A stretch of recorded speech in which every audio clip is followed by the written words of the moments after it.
한국이 연해주 일대에 대규모 농장을 만들고 있습니다. 식량이 부족한 한국, 일본, 중국에 수출 가능한 밀농업 전진기지를 조성하고 있습니다. 이곳은 불과 일제강점기 시절까지만 해도 한국인들의 삶의 터전이었고 발해시대에는 우리의 땅이었기도 하는데요. 국토전략측이 세계적으로 서방과 러시아 간 긴장이 높아지는 가운데 러시아 연해주 지방과 한국과의 우호 관계는 어느 정도 유지가 되고 있습니다. 연해주 10은 러시아 모스크바 지방을 중심으로 한 서부러시아 지방과는 확연히 다른 정치적, 문화적 그리고 인종적 차이가 있어서 러시아 중에서도 별도로 분류해서 봐야 한다는 국제지정 학자들의 의견이 나오는 지역입니다. 러시아 지방, 그 중에서도 한반도와 가까운 우스리스크, 블라디보스토크, 하바롭스크는 1920년대부터 러시아 모스크바 중앙정부의 박해를 받아 피난해온 유태인들 그리고 우크라이나 계통의 민족들이 다수를 차지해서 오늘날까지도 모스크바 중앙정부에 대한 반감이 어느 정도 있는 상황이고, 이들 지역 주민들 중 다수는 한국과 깊은 우호관계를 맺고 있습니다. 이곳 주민들과 연해주 지방지역 정가의 협력으로 인해서 한국의 대대적인 농업기지가 만들어지고 있어 거대한 충격을 주고 있습니다. 이러한 밀농사 시대 확보는 세계적인 식량 위기 속에서 톡톡한 효과를 누릴 것으로 보입니다. 현재 러시아 극동 연해주 지방은 한국과의 교역이 없으면 사실상 경제가 마비 사태에 이르고 있습니다. 현재 러시아 정부는 서방 각국과의 수입 제재를 단행한 상황이지만 한국과의 교역은 중단시키지 않고 있습니다. 한국 정부의 러시아 국민에 대한 무비자 협정 중단을 하지 않고 무비자 입국을 재개하면서 현지에서는 다행이다, 우리도 해외에 나갈 수 있는 곳이 있구나, 북한처럼 완전 폐쇄된 것이 아니구나라는 안도의 한숨을 내쉬는 분위기가 전해집니다. 특히 한국과의 교역 비중이 높은 극동지방 감차카 사할린 우스리스크 일대는 한국과의 수산물 교역, 한국에서 중고품 등을 수입 달 이상의 장사로 경제가 유지되는 경향이 있는 특성상 이러한 소식은 매우 다행인 것입니다. 이러한 상황에서 한국 측에서 진행되는 우스리스크 평야지대의 농업기지와 프로젝트가 눈길을 끌고 있습니다. 러시아에서는 우선 중국처럼 투자를 했다가 사유재산이 국가에 몰수되거나 하는 일들이 거의 벌어진 적이 없어서 이러한 자산 투자 방식의 개발 사업은 땅값이 저렴한 러시아, 특히 한국과 가까운 연해주 지방에서는 큰 인기를 얻고 있습니다. 그 중에서 주목받는 지역은 우리 옛 선조들이 일궈온 농경지인 우스리스크 평야지대입니다. 우스리스크는 러시아 지역 내에서도 잊혀진 선조들의 땅처럼 여겨집니다. 발해에 소비에트가 있었고 여전히 발해의 고성터들에 대한 발굴이 이루어지면서 이곳이 옛 한국인의 터전이었다는 것을 러시아 측에서도 잘 알고 있는 상황입니다. 이뿐 아니라 항일운동의 중심지인 신한촌을 비롯해서 이곳은 전세기에 흩어진 고려인들의 고향과 같은 지역이기도 했습니다. 이 때문에 오늘날에도 중앙아시아와 러시아, 중국 서부 지방으로 흩어져 버린 고려인들이 집단으로 우스리스크 일대에 자리 잡기 시작했습니다.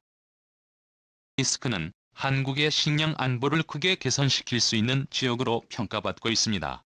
산악지형이 많은 동해안에 자리 잡은 특성상 평야가 적어야 할 지역이지만 한카호라는 거대 호수 부근에는 거대한 퇴적 평야가 있는 상황입니다. 이곳은 한반도의 호남평야보다 훨씬 넓은 평야지대가 있고 기후 특성상 밀농사가 아주 발달하기 용이합니다. 한반도의 평야지대에서는 쌀농사를 하고 북쪽의 우스리스크 평야지대에서 밀농사를 하게 되면 한국인의 식량 자급자 종류를 크게 높일 수 있는 것입니다. 놀랍게도 이 일대 평야지대의 상당수가 한국의 농업법인들이 장악을 하고 있는 상황입니다. 일제시대부터 이곳에 척박한 농토를 일군 것은 다름 아닌 한국의 선조들이었는데 그 역사를 현재까지 이어오고 있는 것입니다. 우스리스크 일대는 최근 모스크바 반정부 시위의 중심 무대가 되고 있습니다. 우스리스크, 블라디보스토크, 하바롭스크 등 두 개인 자치주 일대는 지난 2018년 이후로부터 급격하게 반정부 시위가 확산되고 있는 것입니다. 러시아에서는 극동 연해주 지방이 분리 독립되는 것을 매우 경계하여 해당 지역에서 다른 지역과의 교역을 하려면 중앙정부의 까다로운 승인 절차가 필요할 뿐 아니라 해당 지역의 공업화를 추진하게 될 경우 모스크바와 반대되는 세력이 장악할 것을 우려하여 절대 경제 개발에 나서고 있지 않는 상황입니다. 최근에는 우크라이나에서 잡힌 포로들이나 우크라이나에서 러시아로 피신해온 난민들을 잘 사는 모스크바나 상트페테르부르크 같은 서부지방이 아닌 극동연해주 지방으로 사실상의 강제 이주를 시키고 있는 상황입니다. 이 때문에 부랴부랴 푸틴 모스크바 중앙정부는 이 일대의 경제 개발을 위해서 극동경제포럼 등을 주최하며 이웃 국가 특히 한국, 인도, 일본, 중국 등의 투자를 요청하고 있는 상원이지만 현지 주민들을 그리 달가워하지 않습니다. 자동차나 핵심 기계 산업은 서부 지방에 유치를 하고 극동지방에는 겨우 수산물 가공소라 하기실 3D 업종의 유치밖에는 모스크바주만 당국에서 허가를 내주지 않을 뿐 아니라 러시아 중앙정부의 외교 실책으로 인해서 서방기업 특히 한국, 일본, 미국, 영국, 유럽 등의 투자가 2014년 우크라이나 크림반도 침공 사태 이후로 급감한 상황이기 때문입니다. 이 극동연해주 지방 주민들은 한국을 크게 의존하고 있습니다. 모스크바보다 발전한 서울에 더 싼 값에 왕래가 가능하기 때문입니다. 이 때문에 서울, 부산 동해와 같이 극동연해주 지방과 연결된 거점 도시들에는 러시아인 특히 극동지방 주민들이 터전을 잡고 살아가는 러시아인들이 많은 상황입니다. 대부분은 한국의 발전된 민주주의 제도, 투명한 행정제도, 활발하게 돌아가는 시장 경제를 보고 현지에 그러한 문화를 알리면서 2014년 크림반도 침공 이후 성장력을 잃어가는 극동연해주 지방 주민들이 불만이 커지기 시작한 이후로 2018년도부터는 거대한 집단 시위가 일어나는 상황입니다. 국민들은 모스크바주만 당국의 횡포를 이기지 못하고 이러시면 차라리 외국의 통치를 맡기는 게 좋다라는 시위 포스터가 등장할 뿐 아니라 태극기나 일장기 같은 민주주의 국가의 국기까지 들고 나와 시위까지 하는 것으로 알려지기 시작하면서 모스크바 주간 당국은 거대한 패닉에 휩싸인 상황입니다. 이러한 상황에서 우스리스크에 밀집한 우리 고려인들과 한국 측에서는 의연하게 이러한 상황을 대처하고 있는 상황이고 극동현해의 주지방 주민들이 고립되지 않도록 러시아 국적자들에 대한 무비자 입국을 유지하고 있는 상황이며 극단적인 상황에 이르지 않도록 균형을 잘 유지하고 있습니다. 최근 미국 국무부가 후원하는 벨라루스의 독립언론사인 베스트뉴스지에서는 최근 한국과 러시아 간의 흥미로운 기사를 내보내 충격을 던져주고 있습니다. 러시아와 영토 갈등을 빚고 있는 나라 중 한국을 콕 집어서 과거 발해의 솔빈부가 있던 우스리스크 일대 그리고 녹든도에 대해서 러시아와 한국 사이에 있는 영토 갈등 지역으로 선정을 한 것입니다.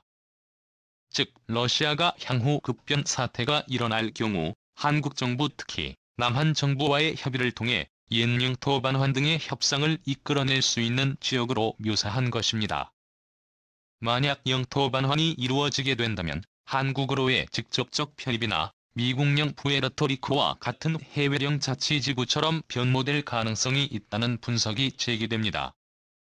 현재 한국과 러시아는 그동안 우호적 관계를 유지해왔으나 2014년 크림반도 침공 사태 이후로 부득이 사이가 멀어지기 시작하면서도 최소한 극동연해주 지방주민들 그리고 우리 고려인 동포들이 북한처럼 고립되는 일만큼은 벌어지지 않도록 사태를 방지하고 있습니다. 일본 홋카이도는 원래 일본의 영토가 아닌 19세기 후반 개척된 일본 최초의 식민지였습니다. 홋카이도는 북쪽에 위치하여 쌀 농사에 적합하지 않았으나 광활한 농경지와 해양성 기후로 인해서 엄청난 밀 농사가 가능하고 또 낙농업을 통해 일본 열도의 식량 자급률을 큰 폭으로 끌어올렸습니다. 한국 역시 우스리스크 일대의 밀농사 농경지 확보를 통해 이러한 방식으로 식량 자급률을 높일 수 있습니다. 과연 한국은 우스리스크의 호남평야보다 넓은 거대한 밀농사지대를 확보하여 완벽한 식량 안보를 해결해낼 수 있을까요? 주셔서